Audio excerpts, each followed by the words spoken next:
All right, thanks for the introduction, MC, and good afternoon, and welcome to this panel on big data. So, big data where credit is due.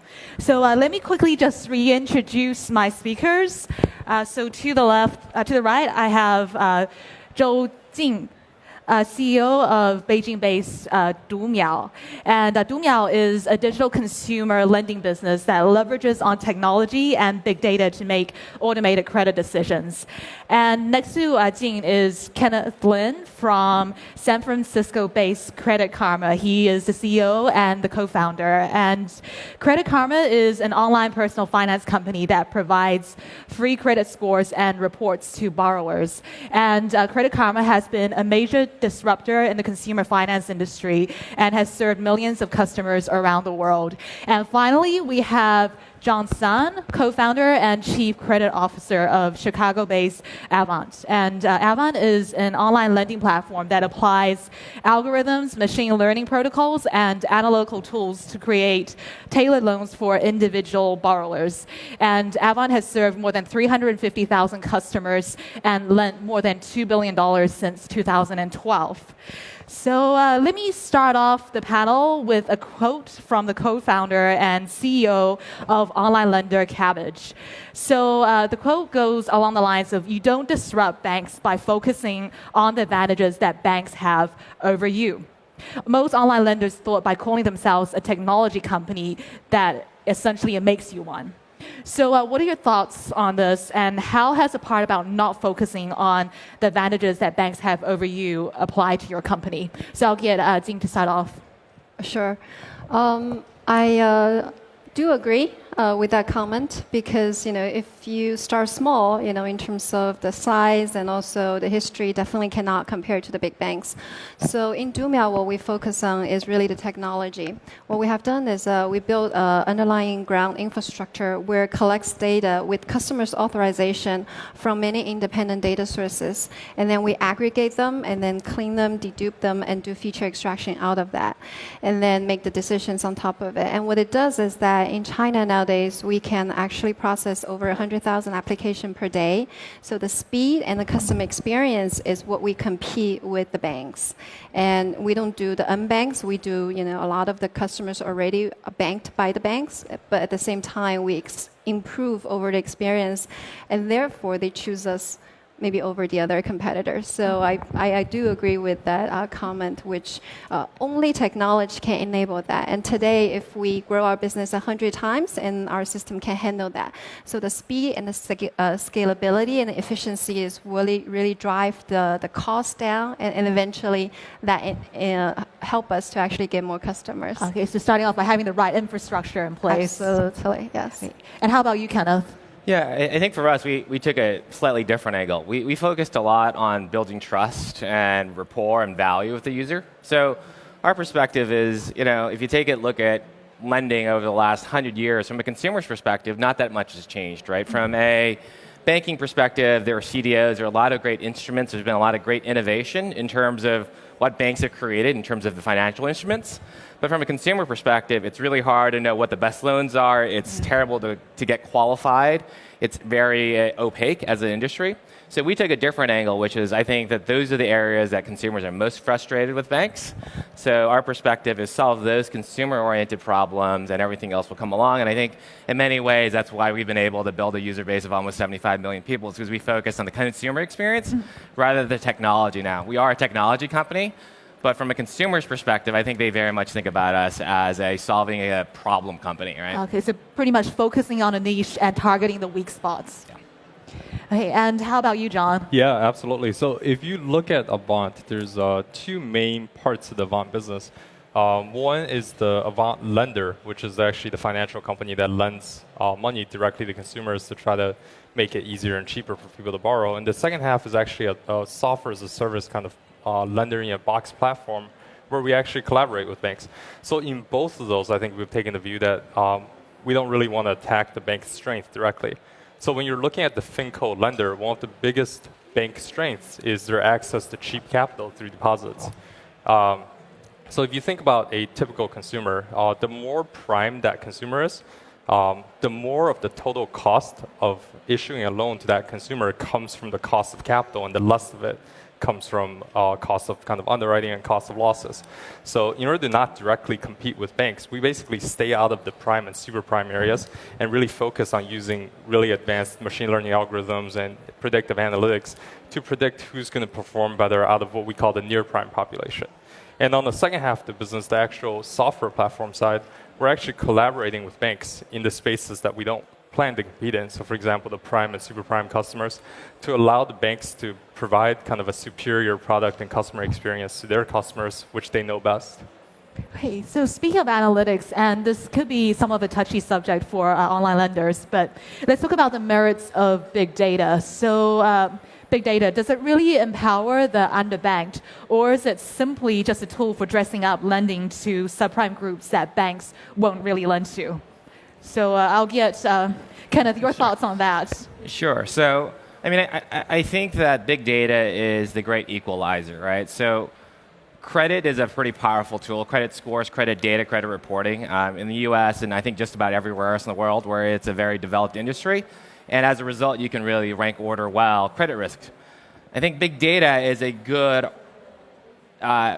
it's a good substitute, right? I think it tends not to be necessarily incremental, but I think when you don't have great credit systems, I think then big data can play a role, and I think that it's the great equalizer. So if you're underbanked, if you are in a situation where you don't have a great credit system, I think big data can be a great equalizer for the people who don't have access. But I think if you have a very sophisticated credit system, then I think it's a little bit more of a fool's errand to think about trying to create something better than credit data through your social network or your China Mobile, accounts. I don't think those really work as well. Well, they don't work as well as credit data. So I think it's pretty powerful, but I also think that people need to recognize where the value is. And then let's look at the customer base that you're lending to. So personal debt, it's been spiraling and spiraling in many places around the world. Recently in the US, household debt has hit a new time high of $1.2 trillion. So as an online lender, do you feel comfortable still tapping into this pool of potential customers given the amount of the debt that they're already carrying? So I'll get John to answer this one. Yeah, absolutely. So the kind of increasing household debt is something that's very concerning the U.S. lenders, and as a result, a lot of us, especially kind of us at Vonn, have instituted a lot of risk control policies to make sure that we're not overburdening the customers.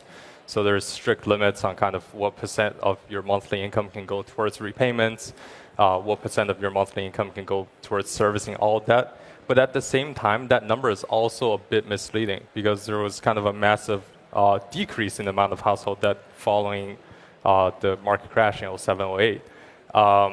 And if you look at kind of the growth of that debt back, we're essentially replacing some debt classes with others. So for example, HELOCs and home equity lines of credit used to be a major source of consumer debt, whereas today it no longer is.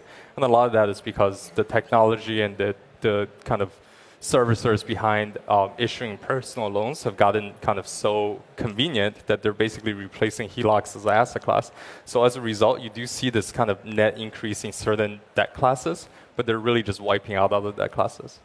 Okay, so John, you once said that Avon has focused on, quote, lending niche for customers with tarnished records who are still good risks. So can you please elaborate on that? So someone pointed out that there's a little bit of a contradiction between customers with tarnished records and who are still good risks. Right. So I think a lot of that really just depends on how you define good. In the US especially, traditional banks are very hesitant to service any customers that are below what's traditionally known as prime and super prime. So if you look at a typical bank, like a Citibank or HSBC, they're not going to be comfortable issuing even 12, 13% loans, right? So as a result, there is kind of a lack of products for these consumers that maybe have slightly imperfect credit, but also shouldn't be taking out short-term high-cost credit. So what we do is really we incorporate a lot of big data to identify kind of the good actors from the bad actors. in terms of the people who are just below this prime segment, right? And the largest part of that is understanding, rather than the banks who look at more of a static view of the customer, more understanding the customer holistically. Are they getting better and passing through this kind of near prime area? Are they getting worse and passing through this near prime area? As well as understanding more deeply the customer's kind of basic economics and cash flows to be able to determine whether we should be lending to this customer or not. Okay, so there's good bad credit and there's bad credit, pretty much. Yeah, I mean, I think that's the differentiation that using more data points and big data really allows you to make. Yes. In the context of using more credit data. So you're able to get deeper insights about an individual. Right. Yeah. So I got a question for you, Jane. And China, it's a very exciting space for online lending providers, and it's a market that it's enjoying tremendous growth. But at the same time, banks have been digitizing as well, and they've been trying to explore this space at the same time as startups. So what edge has big data given to online lenders like yourself in making smart decisions in lending compared to traditional banks? So what edge do you have over these traditional banks? As I mentioned earlier, that it's the cost structure. I emphasize that over and over again. Is that we can actually offer a lending product as low as 100 RMB. And traditionally in the past, you have to offer a lending product and certain ticket size to cover the acquisition costs, underwriting costs, operating costs. But because of our entire process is pure digital, so the incremental cost is very minimal. And then we could go out to far rural areas to reach out to customers. And at the same time, our incremental cost doesn't increase. And therefore, we can compete in those, we call long tail of customer, both base and also ticket size. And therefore, managed costs in an efficient way that compete with the banks. Okay, so essentially going around the banks, looking at customers that banks wouldn't traditionally target. So the long tail you mentioned. Yeah, I wouldn't say that we just target customers that banks don't do because of a credit profile. It's more of a, we go out to reach out to customers that maybe it's geographically too far or the branches doesn't reach them. For example, we work with an offline telecom company. In their stores, we offer walk-in point of sales product real time to their customers without having to have a salesperson going out there. But that data and the information we can collect and process real time and offer customer good experience. But probably the banks will have to send out a salesperson out there, or other competitor have to send a salesperson out there. So the cost structure is different, and therefore we can reach these customers. Okay. So that's how we differentiate ourselves. Today we can offer these type of point of sales products, both online, offline, to both personal. To both individuals and SMEs. So it's a pretty wide range, given that we have this big data and AI infrastructure.